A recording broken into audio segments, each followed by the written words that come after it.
ये जीएसटी क्या है? 1 जुलाई से भारत वस्तु और सेवा कर की शुरुआत करेगा।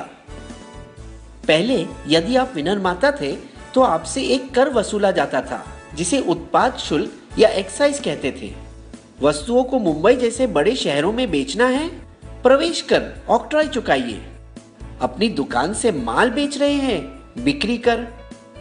खरीदी कर रहे हैं, वैट चुकाइए। मूल्य सम्मार्जित कर, सिनेमा, मनोरंजन कर। आप पेशेवर फोटोग्राफर है, सेवा कर। अपना मकान किराए पर उठा रहे हैं, फिर से सेवा कर। किसी चीज का आयात कर रहे हैं, सीमा शुल्क। विदेशी गाड़ी खरीद रहे हैं, विलासिता कर। कर कर कर। अमेरिका के संस्थापक पिताओं में से एक और $100 के नोट पर चमकते चेहरे बेंजामिन फ्रैंकलिन ने एक बार कहा था, जिंदगी में केवल 2 ही चीजें तय हैं, मौत और कर। हर एक सरकार अपने खजाने को भरने के लिए नए कर की इजाद करती है। अब भला और कौन सा कर मैं लाऊं? राजनीतिक विपक्ष पहले से ही बहुत देरी करवा चुका है। 160 देशों में भारत से पहले ही जीएसटी है। कुछ देशों में तो यह 1950 के दशक में ही आ चुका था।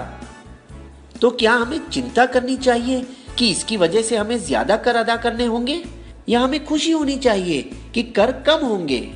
आइए देखें कि जीएसटी आपको और मुझे किस तरह प्रभावित करेगा। एक उदाहरण ले, मारुति स्विफ्ट पेट्रोल गाड़ी की मुंबई शहर में जीएसटी के पहले और जीएसटी के बाद। समझिए कि गाड़ी का दाम 100 रुपए है, जैसे कि केंद्रीय उत्पाद शुल्क 12.5%, सेस 1%, प्रवेश कर 4.5%, वैट 13.5%, भाड़ा 5 और बीमा 2%। कुल मिलाकर दाम बनता है 143। अब देखिए जीएसटी के बाद वाली दुनिया में भाड़ा 5 और बीमा 2% तो रहेगा, और फिर होगा एक ही टैक्स जीएसटी, जिसे जोड़कर दाम बनता है 139, यानी 4% सस्ता। दिल्ली राज्य के अलग करों की वजह से यह दाम बढ़ेगा। 85 वस्तुओं 1211 में से फल, सब्जी, गुड़, अनाज और दूध पर कोई कर नहीं। जीएसटी को 4 वर्गों में अलग किया गया। 5% शक्कर, चाय, कॉफी, खाने का तेल। 12% मक्खन, मोबाइल फोन, प्रेशर कुकर। 18% बालों का तेल, साबुन, दंत मंजन, भारी तंत्र और कारखानों की कुछ वस्तुओं। 28% गाड़ी, फ्रिज, टीवी और ऐसी चीजों। इसके अलावा 28% वर्ग में सेस भी 1 से 3% होगा। हम भारत में यूरोप संघ की तरह एक साझा बाजार बना रहे हैं, जहां वस्तुओं को एक से दूसरे राज्य में भेजना आसान हो जाएगा। कुछ जीत और कुछ हार मिलाकर बस वही खर्च होगा जो अब होता है, लेकिन ये सब वस्तु सस्ती पड़ेगी।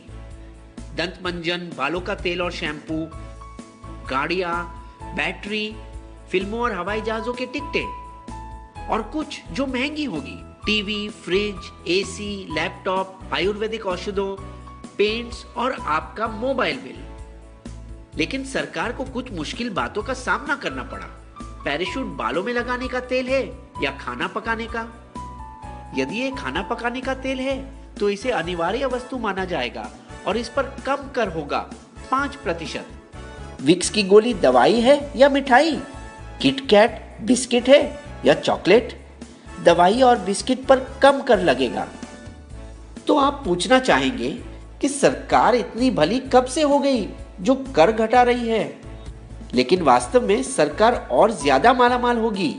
जीएसटी के लागू होने के बाद भारत की अर्थव्यवस्था को 4.2% का फायदा होगा। जीएसटी से राज्यों के बीच अंदरूनी व्यापार बढ़ जाएगा। इसे कहते हैं जीत जीत वाली बात। कर भी कम और सरकार भी अमीर।